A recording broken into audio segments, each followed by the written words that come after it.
Selamat datang. Hari ini kita akan mengupas tuntas sebuah konsep yang jadi tulang punggung internet modern, Virtual Private Cloud, atau yang biasa disingkat VPC. Oke, untuk ngerti ini semua, kita harus mulai dari akar masalahnya. Jadi, setiap organisasi besar itu pasti ngalamin dilema ini. Mending pakai cloud publik atau bangun pusat data sendiri. Di satu sisi, cloud publik itu hemat banget biayanya. Tapi yaitu, kontrol kita jadi terbatas. Di sisi lain, kalau punya pusat data pribadi, kita punya kontrol penuh. Tapi biayanya, wah, jauh lebih tinggi. Jadinya kan muncul dilema klasik antara biaya versus kontrol. Tapi, gimana kalau Anda bisa dapat dua-duanya? Nah, itulah yang ditawarkan oleh Virtual Private Cloud. Gampangnya gini, VPC itu pada dasarnya adalah kafling pribadi Anda yang aman dan terisolasi di dalam sebuah cloud publik yang besar. Jadi rasanya itu persis kayak punya pusat data sendiri. Nah, cara paling gampang buat ngebayanginnya tuh gini. VPC itu bertindak sebagai jembatan. Semacam lapisan pintar yang nyatuin sumber daya internal Anda dengan sumber daya dari cloud public. Semuanya jadi satu kesatuan yang gampang diatur. Terus, gimana cara kerjanya? Kok bisa ada ruang pribadi di tempat umum? Nah, kita bakal bedah 5 teknologi kunci yang memungkinkan VPC. Kita mulai dari yang ngebangun dinding virtualnya dulu. Teknologi yang pertama namanya Virtual Data Center atau VDC. Coba deh bayangin, ini kayak sebuah wadah dasar tempat Anda nyimpan semua sumber daya IT Anda di cloud. Kenapa ini penting?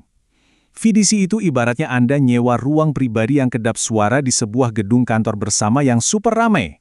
Jadi Anda bisa terisolasi dari tetangga yang berisik. Maksudnya, aktivitas pengguna cloud lain nggak akan ganggu performa Anda. Oke, ruangannya udah ada. Sekarang kan perlu diisi ya. Nah, disinilah peran Virtual Application atau VApp. Jadi VApp ini kayak ngepaket semua kebutuhan aplikasi, mulai dari mesin virtual, jaringan, sampai penyimpanannya. Jadi satu paket utuh. Ibaratnya nih, kayak beli furnitur kantor siap pasang yang bisa langsung di-deploy cuma dengan sekali klik. Praktis banget. Oke, jadi kita udah punya ruangan virtualnya, udah ada isinya juga. Tapi kalau nggak ada aturan main, bisa-bisa jadi kacau balau kan? Makanya kita butuh semacam buku panduan buat ngelola semuanya secara otomatis dan efisien.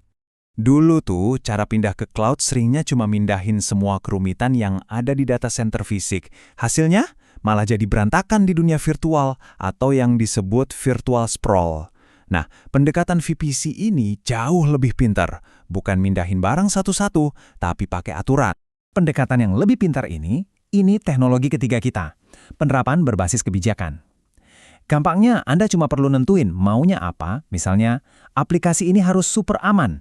Nanti, VPC yang akan otomatis mikirin gimana caranya dan ngerakit semua komponen yang dibutuhin. Tentu saja, bikin aturan itu baru setengah jalan kan? Kita juga harus pastiin aturannya benar-benar dipatuhi.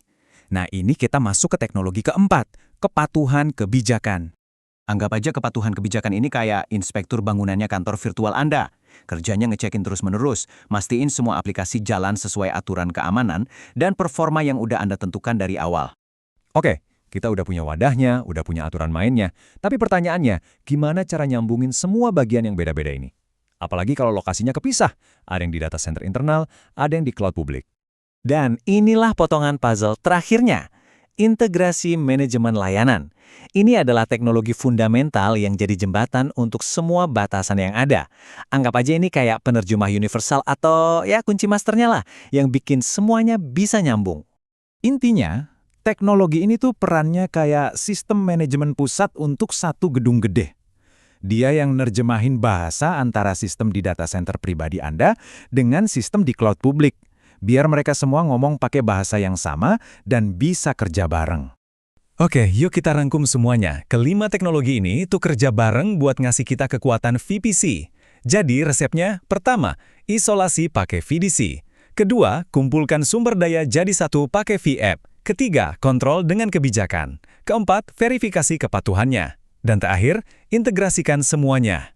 Ini semua ngebawa kita ke satu pemikiran akhir yang menarik. VPC kan ngasih perusahaan dua keuntungan sekaligus, hemat biaya dan tetap punya kontrol penuh. Ini benar-benar mengubah cara dan tempat kerja. Nah, ini yang ninggalin kita sama satu pertanyaan besar. Kalau cloud pribadi kita bisa ada di mana aja dengan aman, lalu buat apa lagi ada kantor pusat?